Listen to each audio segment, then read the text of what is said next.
We are definitely skeptical on that, because we see that hypocrisy and political correctness is still there.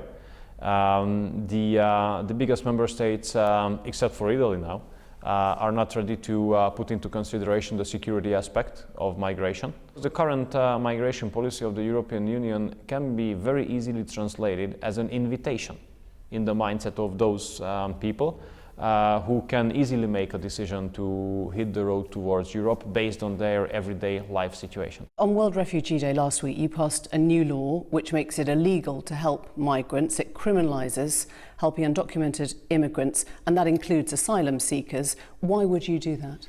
There are organizations who help people to ask for asylum even if they have no legal basis for that, and promoting the violation of the Hungarian border, promoting opportunities which have no legal basis. If you do so, you have to count with the consequences. You will be making it illegal to help refugees fill in forms. You will make it punishable by jail to organise or distribute information that could help migrants. Now, you accept this legislation not only flouts human rights, but it also breaks an international treaty you have signed. The content of the law is not what you have listed.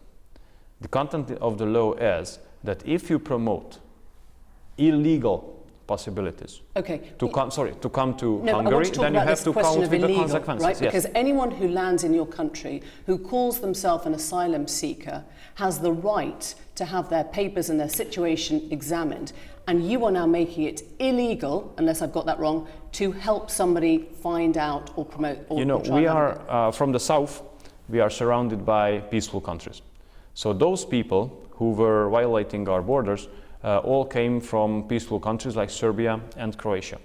And there's no any point of reference in any piece of international regulations why you should be allowed or helped or assisted to violate a border between two peaceful countries. Okay. You do know that you don't have an immigrant problem in Hungary. You do know that your own official data says you have 3,600 asylum seekers in a country of 10 million. You do know that there were 300 asylum claims only this year. You don't have an immigrant problem in your country. No, the challenge is that since the policy of the European Union is still built on invitation, and there are tens of millions around Europe who can hit the road very easily. It's gone down 51% in the last year. But it's gone down 81% in the last 2 years. Okay. So when you talk about this invitation, you're inventing something that doesn't exist anymore. If you allow me to finish. In the last 3 years, we had time to build the capacities to be able to protect ourselves from the south. We had the time to build capacities to control our border. Now tell me, if the Western Balkan route gets activated again, who will stop the illegal migrants? The first defense line is still Hungary, the southern border of Hungary, because the countries south from us either do not have the capacity or do not have the willingness to stop such kind of influxes. Except, of course, you use this question of an influx or an invitation or security, whereas really it comes down to something much more simple with your government, doesn't it? When you look at Viktor Orban's words, he's compared immigration to a flu epidemic, he's talked of Muslim invaders, he's talked of Christian Hungary and a mixed population with no sense of identity, and he's called the people coming in potential terrorists. So this isn't actually about immigration, is it? It's about xenophobia. No, I have to reject that, and I take it as an insult, what you have just said, because we Hungarians, we do have the right, and no one can take that away from us. We have the right to make our own decision, whom we would like to allow to enter the territory in Hungary and who we do not allow to enter the territory of Hungary. And you don't want to come in are Muslims, is that right? Just if you can let me finish. That if you don't mind, because that goes straight to the heart I would like to answer your previous question, Yeah. because that was concluded by a very serious insult against my country, and I have to reject that again, because I always have shown respect to everyone who asks me, but I expect respect not for myself, because who cares, but for my country and for the people I represent. And calling a country xenophobic, it's an insult, especially if you put into consideration Hungary. And no one can take away the right of decision of us with whom we would like to live together. And yes, it is our intention to keep Hungary a Hungarian country. And yes,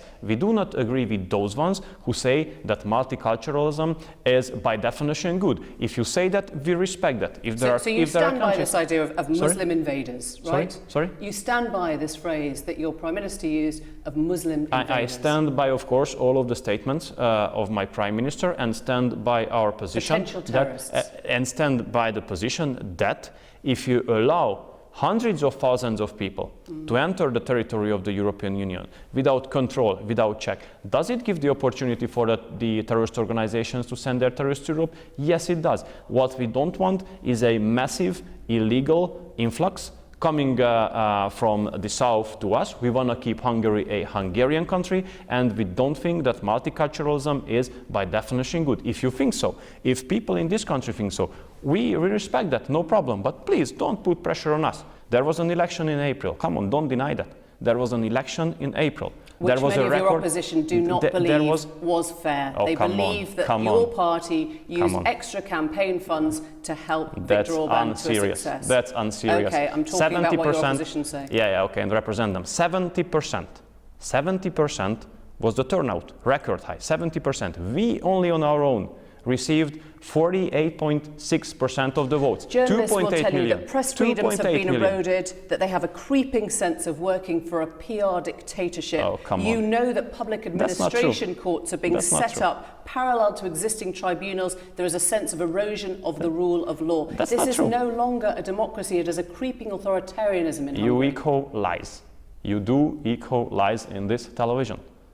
And I don't think it's fair that you are unbalanced, you are one-sided. You look only at the opinion of those ones who are frustrated because they lost elections. They wanted to fire that government. Okay, and that government won. Sorry, that government won the third consecutive election with a constitutional majority. Why don't we respect the decision of the people? The problem with the EU is it believes in tolerance, diversity and human rights. But is it your problem or what? And you are rejecting them all. But why do we do so? It isn't for you. Why do you insult a country of 10 million people? Diversity and human rights. Yeah. Because of the laws you're now introducing. They're not my laws. They're the laws of your government. But they are not against the European values. They are not against the European values. I understand that the liberal mainstream doesn't like our laws. But we have nothing to do with them in this regard, because it is the Hungarian voters whose expectations we have to fulfill.